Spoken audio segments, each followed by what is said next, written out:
So on the topic of Gaza and Muslim voters, so the first question I have for you is that many young voters, as well as minority voters, including Muslims, are moving away from supporting President Biden. This decrease in support seemingly stems at the moment from Biden's handling of Gaza. I would say mishandling of Gaza. Can you give your perspective on the overall situation? The situation being both the aiding and genocide of Gaza and also the decrease of support for Biden due to this mishandling.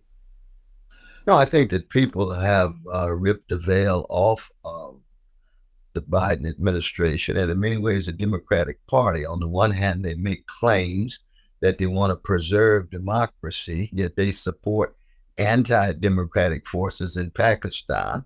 They support genocide, ethnic cleansing, and apartheid-like conditions under a vicious Israeli occupation. Then they use the language of Martin Luther King Jr. that upsets me. Martin Luther King Jr. founded an organization, the Southern Christian Leadership Conference, whose aim was to save the soul of America.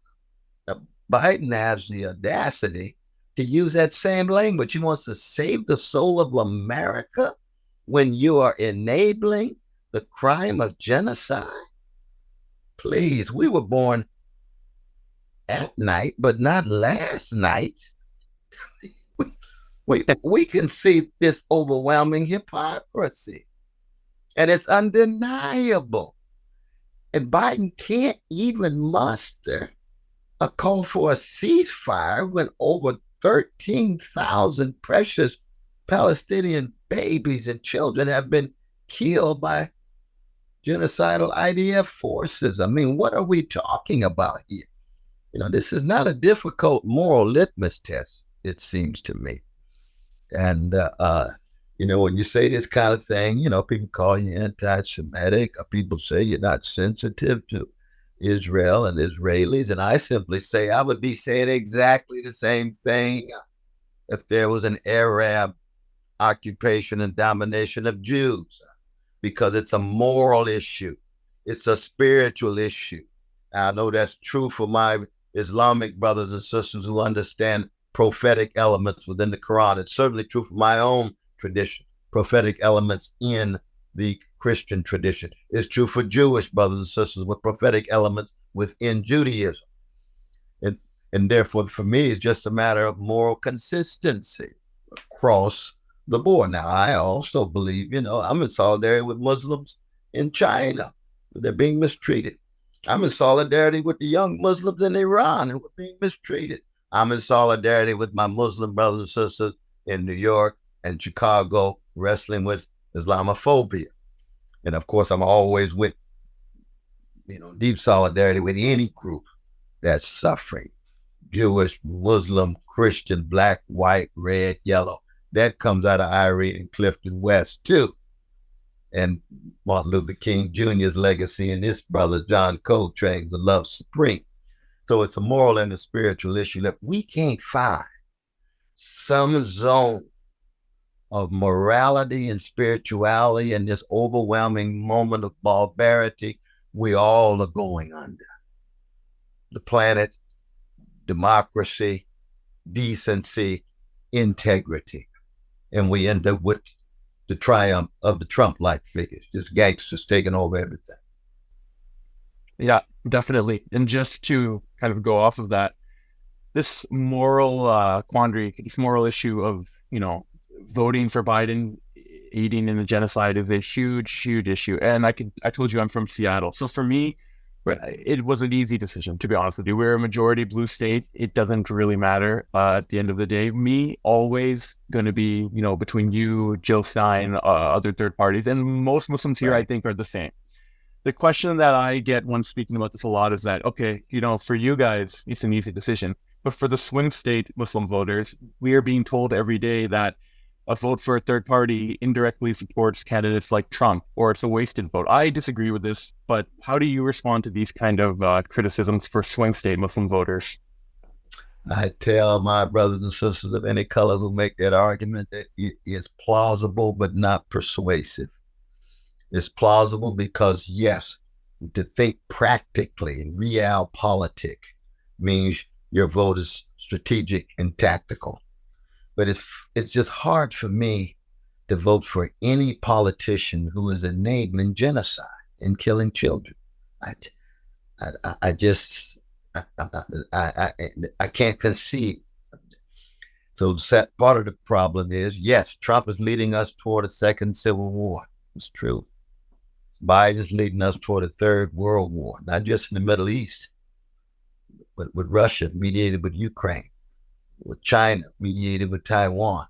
That's the choice that we have. That's the best that America could do. That's why some of us have come forward and said, well, we have our own distinctive independent campaigns, standing on moral and spiritual grounds. We understand how difficult it is. We understand the practical consideration. But you see, I come from a black folk who have often had to choose between two slaveholders. Frederick Douglass had to choose between two slaveholders in the North in the 1850s. What did he do? He founded the Liberty Party. There was no way he could vote for a candidate who was enslaving his loved ones. So there's tensions. Yes, there are tensions, but sooner or later, you got to be able to work through those tensions and make a moral stand, and then have to come to terms with the breakthrough. I think we even have a chance of winning it. We have a broad enough awakening, very much so. But I do resonate with people wrestling with that tension between the practical and the moral. Right.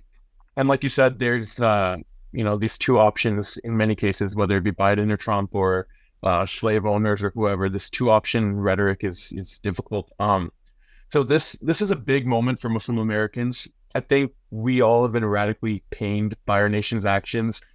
I've talked to many people, and the impression I get is that we're late to the party. That was kind of surprising, but I think that's the impression I'm getting, that many other brown and black people in this country knew what we did not. Can you give some other examples of when black people in this country realize that the Democratic Party is not necessarily here to have your back? I know it sounds like a trivial and childish thing, but it was a shock for many Muslim Americans. Some examples I can think of are like the three strike rule and crack epidemic of the 90s, and other examples are there. But excuse our ignorance that we kind of lived in a fairy tale land. I think we're essentially newer immigrants to this country, and so this is why it was kind of a shock to us. But we are late to the party is what I understand. No, but I mean, this is true for Americans across the board. The whole system says there is no alternative.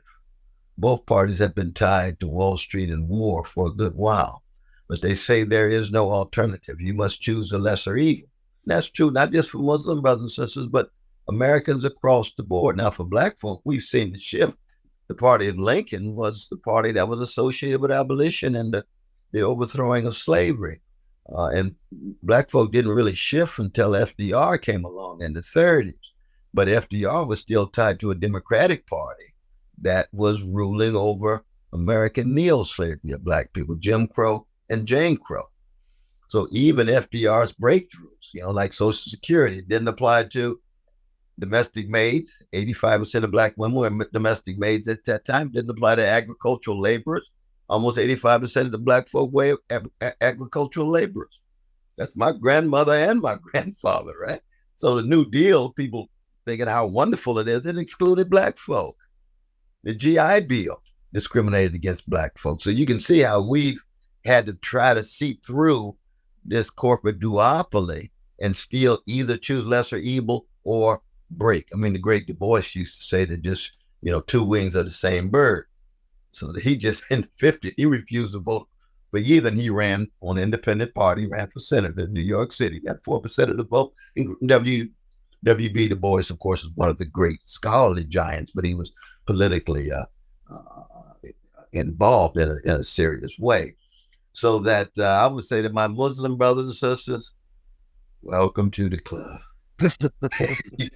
You got to pull the veil over what has been hidden and concealed for too long. That's a great answer. So another thing that's been happening, aside from kind of giving a rational argument that we touched on, that, okay, there's a possibility of Trump being elected and kind of using him as a boogeyman figure, whether it is true or not. there's been Right. another side of the coin that many white liberals, especially online where this stuff tends to happen, have been insulting and essentially bullying Muslim Americans who show any indication of abstaining from voting for Biden.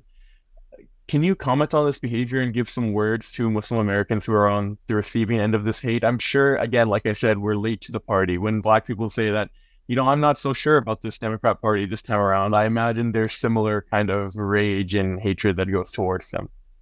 Yes. I mean, you turn to Martin Luther King Jr.'s letter from a Birmingham jail, and you get his critique of the white moderates and the white liberals. What does he say? They're too arrogant, condescending, monopoly of the truth, dictating to others. I mean, how you going to dictate to Muslim Americans as if somehow you are on a pedestal and they down on the ground? No, you got human beings on the same level, on the same continuum.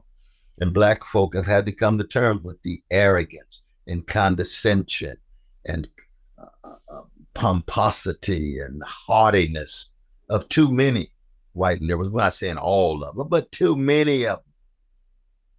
And so the idea that somehow they could dictate to Muslims, you have no right to be so concerned about your grandparents who are being slaughtered so you wouldn't vote the way we want you to vote. Get out of my face.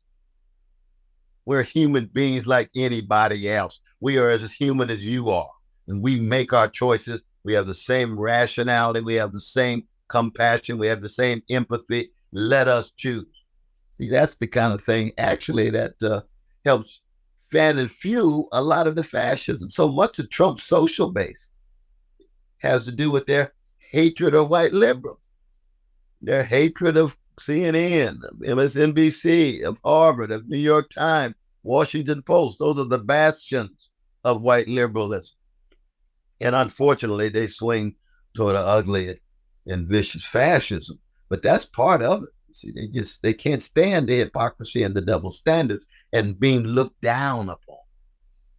And Black folk have had to come to terms with that. And you can imagine our precious indigenous brothers and sisters. Oh my God. It goes all the way back. You tell us how wonderful George Washington was. He led the wars against the Indians. So we can keep track of his humanity, but we know what he did to our people. Of course, he was also a slaveholder, but I'm talking about indigenous people now. They can see through that kind of arrogance, that hypocrisy. And I think in some ways, our precious Muslim brothers and sisters, many of whom, didn't arrive until after 1965 with the new Immigration Act that pushed back white supremacy, which is in part actually one of the results of the Black freedom movement. And thank God the Muslims are here. But early on, they may have got too readily assimilated into American culture, and lo and behold, boom, hatred of Muslims, hatred of Islam hits hard after 2001 and continues. And you say, oh, wait a minute, I've got to rethink this. I've got to reevaluate and reassess what's going on. I say, indeed. And you can imagine, in many ways, my favorite Muslim is Malcolm X.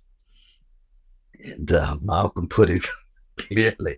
I'm first a human being.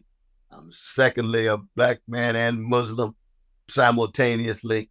And I'm going to pull the veil, rip the veil off of the lies and crimes of the American empire. One thing that kind of shocks me still is that when we bring this up, like you said, okay, it's not all white liberals. I would say majority are not in this case. But when you discuss this with majority, they have a shocked reaction that one, oh, it couldn't be. Maybe there's some misunderstanding. Two, they may be, Republican bots online that are doing, like literally this kind of talk. Republican bots are saying it, not real liberals. Or three, that, oh, okay, well, Republicans are worse. So, if you guys don't want Islamophobia, Republicans are worse than us. These are three reactions I get. It's shocking to me because I can tell you, you have to live in reality. As a Pakistani, if you told me that, Sahel, there are a few Pakistanis that I know, maybe a few hundred of them, that are very openly racist and rude towards Indians, or vice versa. I would not deny that. I Right. I love Indians. I love Indian people. I love Pakistani people. I love Chinese people. But That's clearly, there will be cases where Pakistanis or Indians are racist to each other, vice versa. And absolutely. absolutely. And even in the case in America, there's people in Muslim community who look down on Latino people or Black people. This is really, it's not a majority of people. It's a complete minority, but you cannot deny that this happens. And then you have to discuss the reasons why it happens. There's a reason for a lot of these kind of things, but you don't deny it. And you don't say, well, Pakistanis may be racist, but Indians are worse. These kind of statements, they have no merit and make no sense. So this is why, and you would say the same. I mean, there is racism towards Absolutely. Black people from Muslims and vice versa, right? It is okay. Absolutely. Yeah, Absolutely. I mean, you got large numbers of my own Black folk who are Christians, and there's a long history of Christian arrogance, Christian condescension toward precious Muslim brothers and sisters. There's no doubt about that. exactly right. And there's no doubt about it, and vice versa, to be honest with you. So, Right. That's but true. That's true. yeah, yeah, and so this denial from white liberals and kind of escaping it, to me, my first reaction is that maybe it seems like, okay, we'll just deny it and escape from it for a year until these elections, and then we can talk about it, because there are well-intentioned people, but this is how it comes across. With the benefit of the doubt, that's the best answer I can give you. It can get much worse, but this has been a shocking revelation to me. The unwillingness to address these issues in that community. That is Really, something that really. as someone who was shocked by that, can you kind of walk me through uh, getting, I don't know, some conclusion? I'm just left without any conclusion in this space. Yeah, I think part of the problem is that oftentimes when we talk about liberals and liberalism, it's confined to the domestic sphere. It's confined just to the USA. It's confined to issues of healthcare and the trade union movement and Wall Street and so forth. But the history of American foreign policy has always been the history of imperialism, militarism, overthrowing democratic regimes. It could be in Guatemala, it could be in Iran, it could be in Brazil, it could be in the Dominican Republic, the invasions of Panama, the invasions of Grenada. I mean, we go on and on and on. So when you look at America from the outside and you don't really know too much about the liberalism within, you see American raw power. You see American military might. You see American imperial policy. And so there's always been that tension between liberalism at home and militarism abroad. Martin Luther King Jr., of course, in some ways died right at that intersection. Right, he was very much, a popular figure in 1966 when he came out against Vietnam in 67. 72% of Americans disapproved. 50% of Black people turned against him. You nothing but just the voice of Hanoi. No, I'm not a communist. I'm a Christian preacher. A Vietnamese baby has the same value as an American baby. What? He said, oh my God, I thought you all really believed that. I see you don't. And we finding that out. A Palestinian baby doesn't have the same value as an Israeli baby. A Pakistani baby doesn't have the same value as a white baby in Chicago. My God, I just assumed that was the case. When it really comes to your actions and your policies, you all don't believe that. You're hypocrites. Ooh, boom. That's where the tire hits the road, my brother. Yeah, I 100% agree. You know, is there a hope of change when we point out this hypocrisy? Is there some hope of when someone is shown what a hypocrite they are, that they can change for the better, or is there some need for a complete upheaval? Um, how radical of a solution must there be? Is there hope from change within when hypocrisy is shown to your face? This is probably the first time I've seen it happen in live time.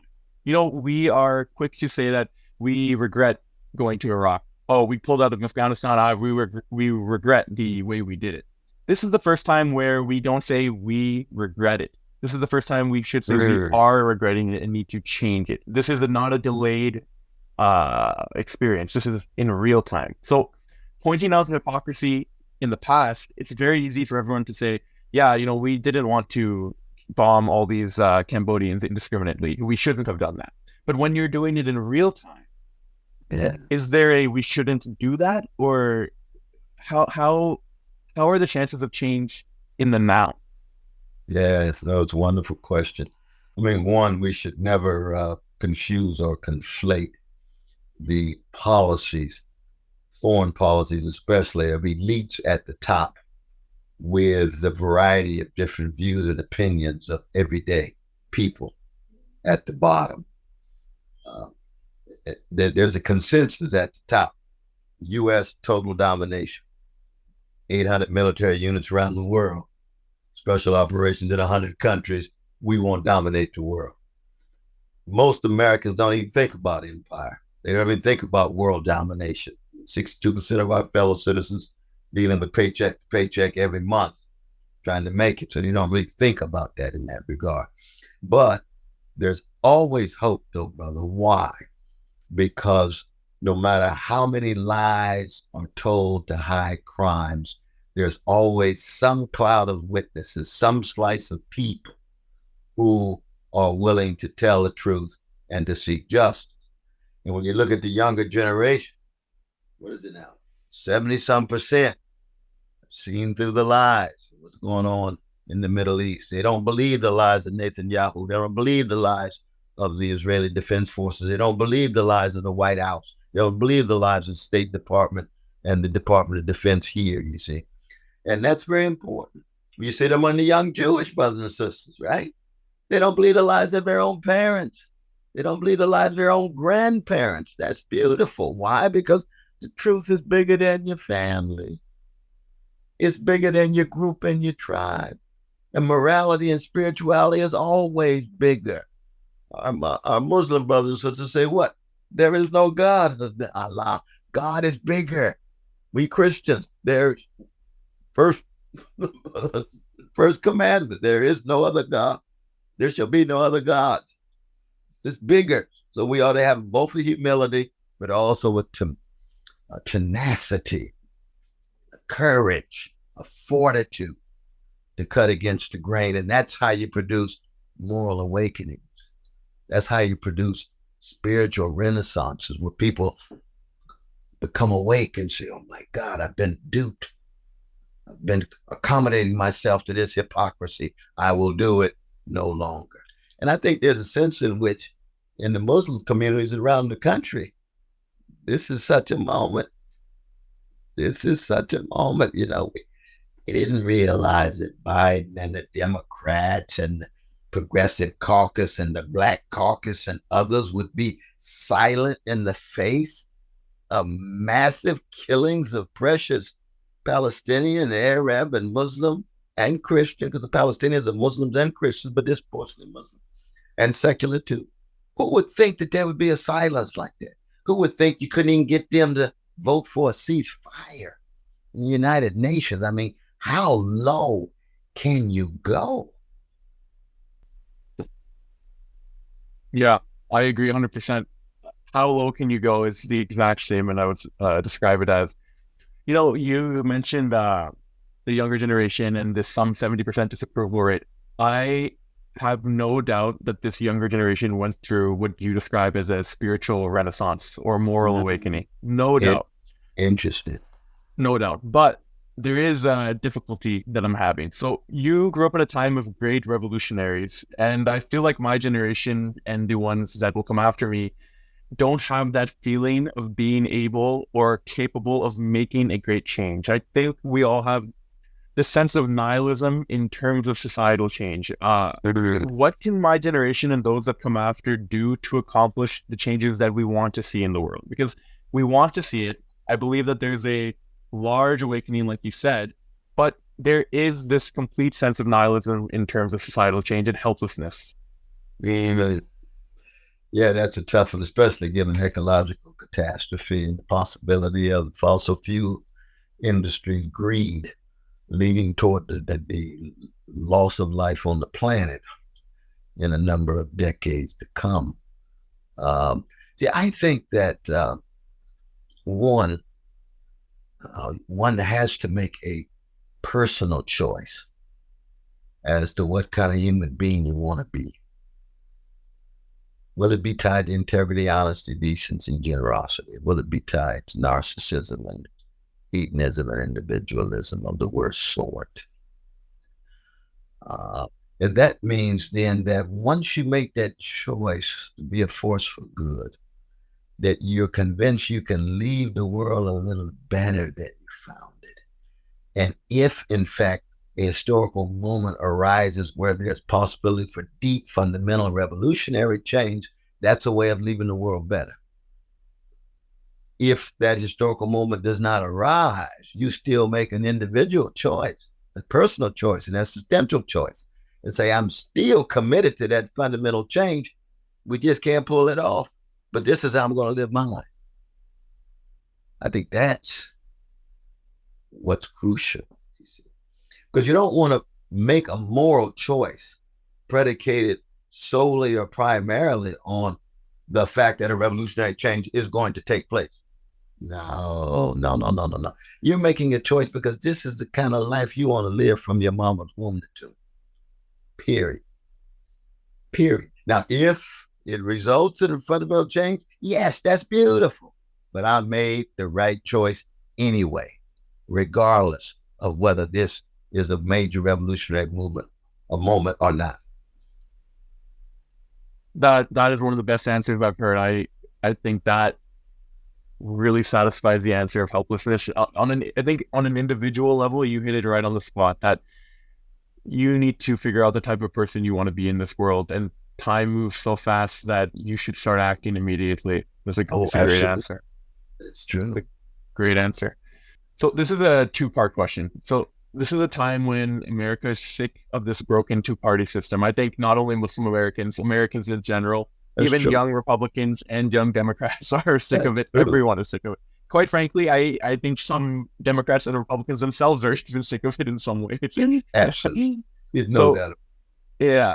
Can you speak about how and why, or I guess why and how the system is indeed broken, how it became like this, and what were the reasons to make it break? Or was it something that was broken from the onset of creation, or were there events that led to this? And secondly, what are the steps we as a nation have to take to change this system? I understand the individual steps, but I think our generation especially is not very involved in politics at a grassroots level at all.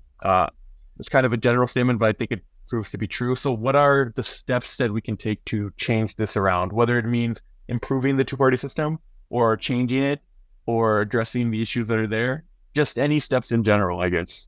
Well, I think there's always going to be corruption and cowardliness that's shot through political classes, that are shot through elites. There's no doubt about that. And what that means then is that from the very beginning in the founding of the nation, when Jefferson talks about an empire of liberty predicated on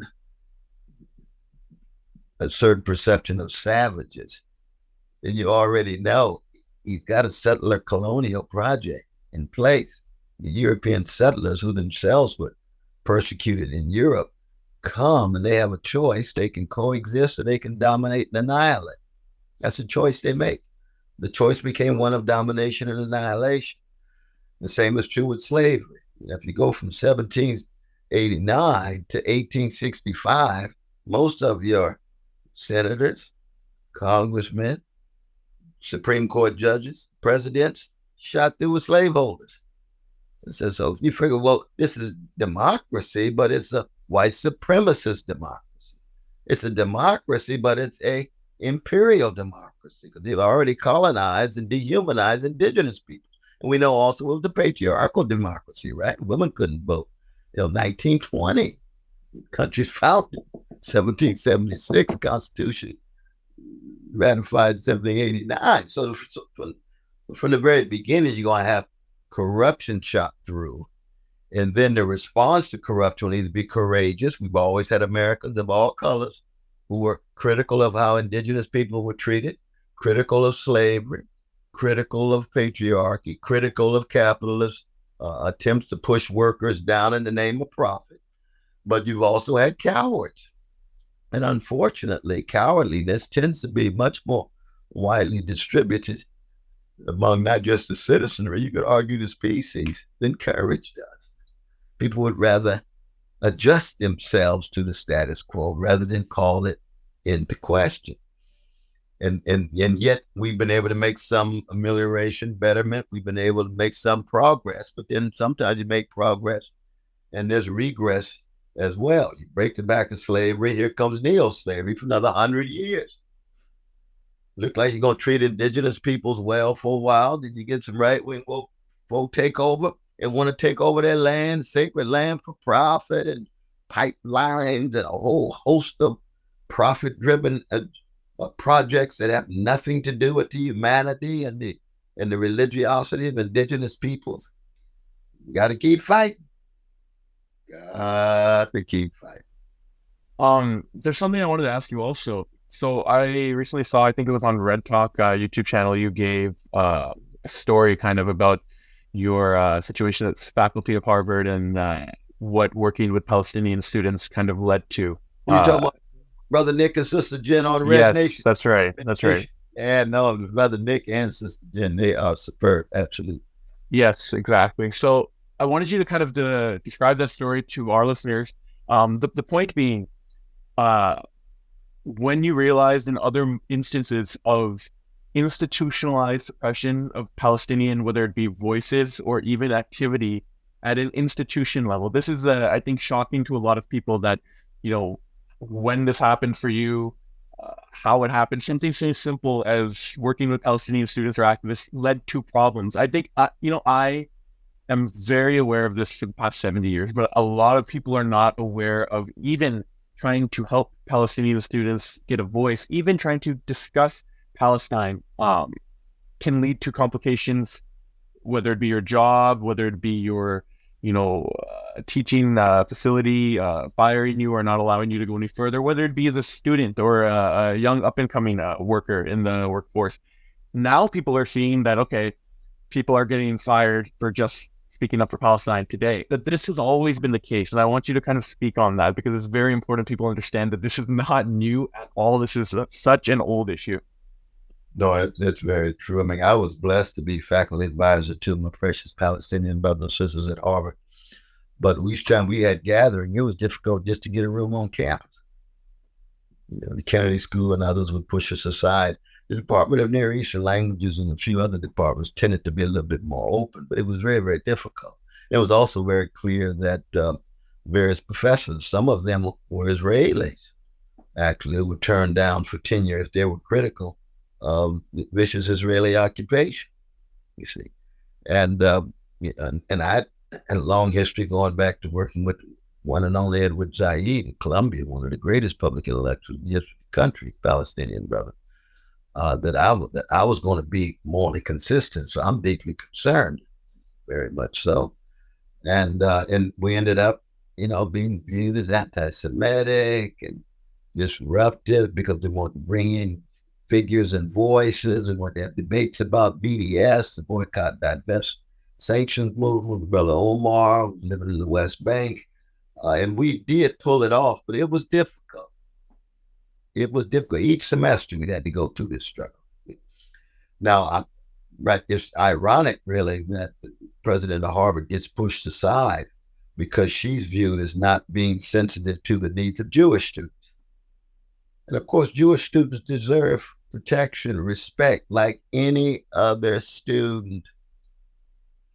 But when I was pushed out because of my association in part with the Palestinian cause, the same president didn't say a word. She wouldn't return my phone call. Now, I defend her anyway when she's treated unfairly, but I tell the truth about her when she's cowardly. So that ironically, some of the same forces that came at me ended up coming at her. She had no idea. She thought her accommodation rendered her safe. No, not at all. They turn on you, they turn on you. And the they I'm talking about is not all Jews. The they is a particular slice of deeply right wing Zionists who want to dictate education and policy based on the fact that they also happen to be very wealthy. Now, see, when you use that kind of language, they say, oh my God, this is conspiratorial, Brother West. You're anti. No, I'm talking very specifically about a group, a slice of the Jewish community that behaves in that way. Noam Chomsky is as Jewish as they are. And he's been one of the greatest critics of any form of oppression around the world, including the oppression of the Israelis over Palestinians. And it reminds me, as a Pakistani, it's strange because these experiences in America will remind me of speaking out against the army in Pakistan. Or as you see now, there's an issue with Balochistan. There's a lot of suppression in one of the provinces. I mean, suppression is a very understated way to say it. But if you speak out on this, there are repercussions. And the reason why all of us immigrants love this country is because you can, or we thought you could, say whatever you want and stand up for the oppressed and speak out against the oppressors in your view. Whether you are right or wrong, you're able to do it. And I find it really interesting that you can speak as critically as you want, like we are now, of President Biden, of any president, of America as a whole, America's history, America's future. But like you said, an Israeli professor being critical of Israel threatened their tenure. And that's just one example. This is something that I think Americans need to realize, because we are not Israel, we are America. That's a very important distinction. So I think people need to understand that, we can be critical of America all we want, and it's important to be critical of any government that you have issue with. This is freedom of speech. It's the reason America is the best country in the world, in my opinion. But when you have these issues, like you said, again, I say an Israeli professor risk tenure by being critical of Israel. You need to think about this as American citizens, not as Israeli citizens based in America. That's not what we are. None of us are that. We're American citizens. So this is an important thing for all Americans to really think about. I urge Americans to think about this. That's very true. But American universities have a long history, though, of suppressing dissenting voices, especially during war. See, World War One, you had significant amount of professors who were fired because they were critical of U.S. entrance into the war. World War II, same way. Of course, McCarthyism in the 50s. Anyone on the left, socialists and communists, were fired across the board. Paul Sweezy was fired as professor of economics at Harvard, which is to say he was probably viewed as the most brilliant economist of his generation, but he couldn't get tenure. Everybody knew why when he was at Harvard, you see. So that there is that history of dissenting voices, and there's always been a history of dissenting voices when it comes to Black freedom fighters. Oh my God, my God. Paul Robeson's under house arrest. W.E.B. Du Bois has his passport taken away. So that you had those earlier moments, but you would think that in 2023, it wouldn't go back to that. And in some ways, it's getting worse. That's what Amazing. we have to intensely. Yeah, amazing. I think another issue was is kind of part of the unveiling or unmasking that college institutions, the public perception, especially for younger generation, especially in this day and age, is that they're kind of a home to liberal ideas and they're a safe space and they're very progressive. And I think conflating this idea of progressivism and liberalism with anti-suppression, thinking that because they're very progressive and very liberal in some ways, that they would never suppress minority groups or they would never do this. That was an issue. Yeah, that was an issue that the unmasking is one part of the unmasking, I would say. No, that's very real. That's very real. I spoke with Nick Cruz, and he gave this idea from the Revolutionary Black Network that different minorities, instead of kind of infighting with each other, even we can say white liberals that are progressive and on our side or whatever you want to call it, need to start working together and forming coalitions to make change that all of us agree on. So can you just speak on this as the final question? Oh, I mean, I think that we should always be committed to solidarity. Solidarity is much deeper than coalition. Coalition oftentimes has to do with the calculation of interest. Solidarity has to do with your heart, mind, and soul being thrown into a movement. So it includes your interests, but it's also driven by principles, by convictions. Coalitions can break down rather quickly when the interests are shown to be in deep conflict. Whereas solidarity, yeah, no. Chomsky, Martin King, Malcolm X, Fannie Lou Hamer, they were into solidarity. That made them what? Long distance runners. But if you have a coalition, it could be so provisional, it could be contingent. You're calculating your interest. Does it fit? Does it not fit? Well, see, that's a different level. It's a different register, man. And for both, coalitions and solidarity are important. But in the end, a serious leftist revolutionary is about solidarity.